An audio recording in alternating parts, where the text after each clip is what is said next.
Do you want truth? You know, how many of us are really seekers after truth? How many of us, you know, is our life goal to find truth? Our society is, in my opinion, gray. And so when you come out with a message that isn't gray, it does stand out.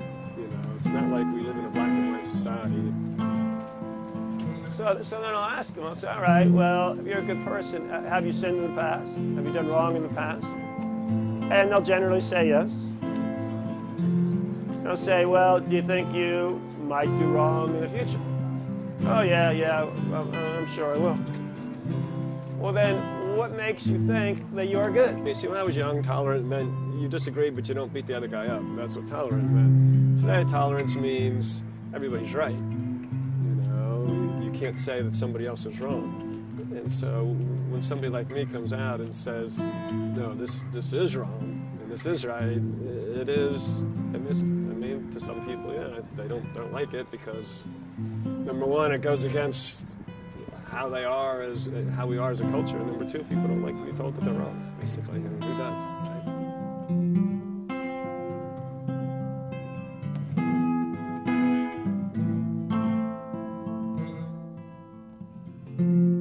I respect any man of religion, especially the Willard preacher who sits out here almost every day preaching to thousands of college students that absolutely hate him and think he's annoying. I really don't know much about him.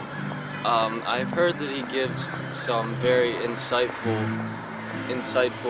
blessings. I think that it's not fair that people don't pay enough attention to him, to be honest. I think the kids should really, like, you know, you're here, you might as well listen to a new opinion, a new point of view. So I think it's good that he talks about it. It kind of sucks because I can see a lot of people's eyes, because even sitting there, everyone, as I was just listening, I got the same like judgment glare that they were giving him, and I'm like, you know, you don't know me either. I mean, I think he's just passionate about it, honestly. I don't even know what course he teaches. I don't even know if a lot of the students are same people I see sitting here a lot, and I don't know if they... You think he's a teacher? I would think so. I graduated high school in '75 and stopped going to college in '79. Took a year off between '75 and '76. And, you know, we just partied a lot, basically. That's what we did. And, you know, I was kind of looking for answers. I was looking for truth. And I didn't find it there in the party life, but I didn't think I was going to find it in the 9-to-5 life either. I didn't grow up in a religious household. Religion really wasn't an issue in our home. I was the kind of kid that just kind of did the next thing. You know, what do you do when you get out of 7th grade? You go to 8th grade. What do you do when you get out of 8th grade? Well, you go to 9th grade. I mean, things just, I didn't even think about it because it didn't seem to anything to think about. You just did the next thing. It was all kind of laid out. Then I got to, I think, about the summer of my senior year, high school. And all of a sudden, for some reason, it dawned on me that, you know, when I graduate from high school, nothing's laid out anymore. You know, there wasn't the next thing that had to be done. You know, ideally, we should all be searching for truth our entire life. And so if you go down a certain road and you find out that that's not true, then you get on the road that is. Society, you know, at least gives us the impression that truth is unknowable, that ultimate truth is unknowable. You know the old saying that truth is relative. November 15th, 1982 is when I started preaching out here. There was actually somebody out here before me. His name was Bro Cope, and he was influential in my becoming Christian. And so when I became Christian, I used to come out here and kind of hang out and see if I could help him out at all, maybe talk to people or hand out literature or something. And over time, I began to believe that God was calling me to do what he was doing. We get donations from various sources, a little bit from the church we go to, some from individuals. And so if you really want to know what life is about, you have to find out whether or not this God exists. What I've noticed is that most today don't really have a religion that they really believe in, that they really follow. And so since we have to get our beliefs from somewhere, we tend to get them from the culture. So the culture teaches things like all religions are the same. You know, you can't know which religion is the right one. God doesn't care which religion you follow.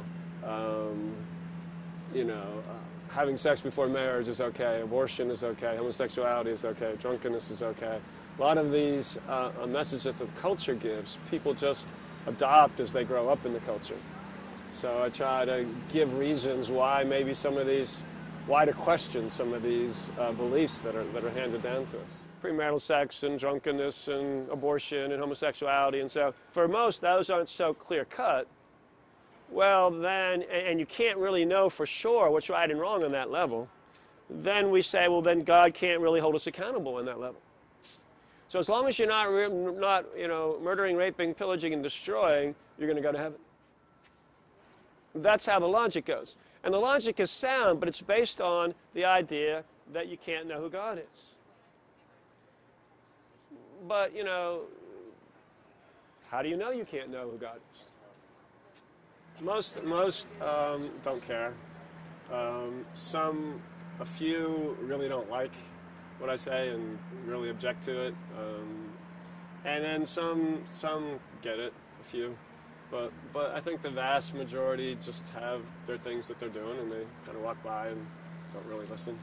So, not sure why you need an extra day to try to get laid. It seems like Fridays and Saturdays, you know, the normal allotted days for getting laid should be plenty. Most years are pretty consistent with the Thursday, Friday. Thursday is All Sinners' Eve. Friday is Compelled to Sin Friday. I think if you really want a challenge at Penn State, it would be to go through your entire Penn State career and not get laid. Protestant Monday, and Tuesday as Heaven or Hell Tuesday, and Wednesday as Atheist Wednesday. Even though atheists today will admit that they don't know for sure that there is no God, they act like they know for sure. I'm always like looking for the truth, and you know, preachers in general, proselytizers. There's a few of them out here, and you know, they purport to know that truth, and that's really what I'm going for. And so, whenever somebody wants to say something that's unknowable to any other human, I'm really interested to see what their arguments are, to see if it's logical, to see if it works with my worldview, to see if it makes any sense at all. I can't physically touch God. I can't physically talk to God and actually have him talk back to me, hear it, unless I'm saying, you know, I can't hear his voice. I can't see him.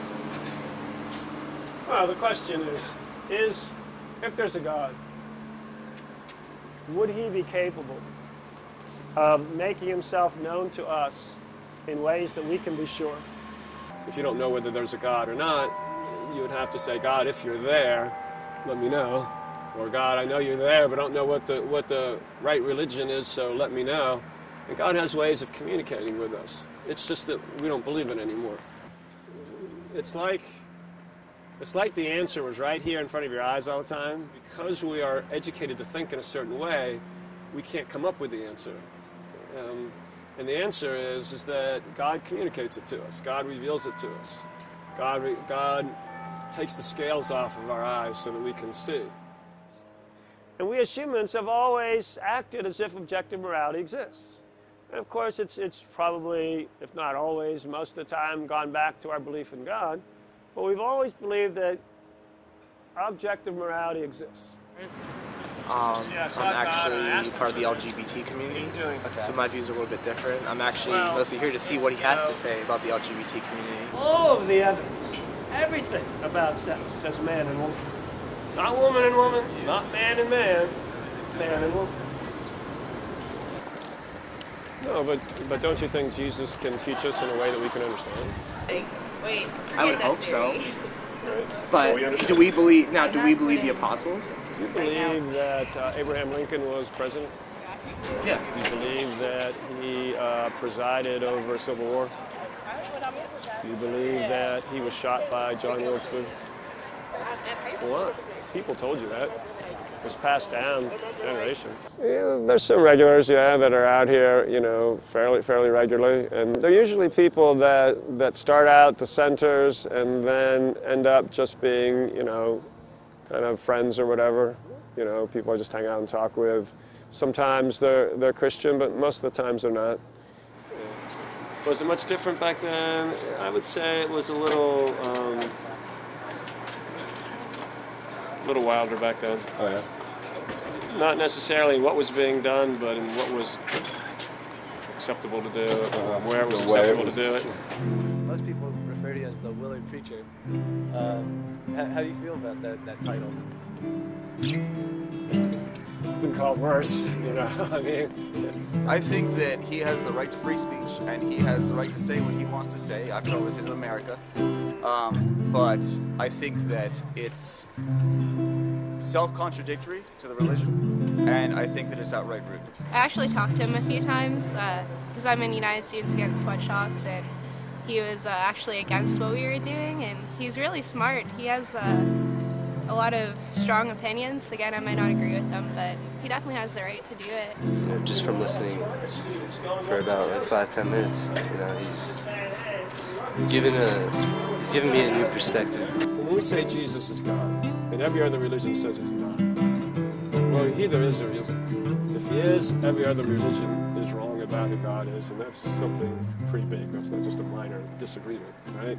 If he's not God, we as Christians are idiots because we're worshiping a dead God. I think it's good that someone should be able to talk and have the free will to talk about, especially religion, since no one likes to talk about it.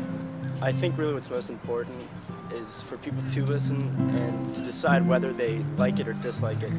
And that's better for everyone because what that does is that it introduces something to the marketplace of ideas, which is something that, you know, we need. And for us to get to the bottom, you know, conclusion of what we want in a society, we need to have all the ideas in front of us. You know, I think the main thing is I believe God has called me to do this. And I think when God calls you, you get that sort of, you know, drive in you to do it. I mean, we always have to cooperate with God. He just doesn't do things, but I think that comes along with it if you cooperate with him. And then, you know, there's a heaven and a hell. And so life means something. It's important that you go the right direction.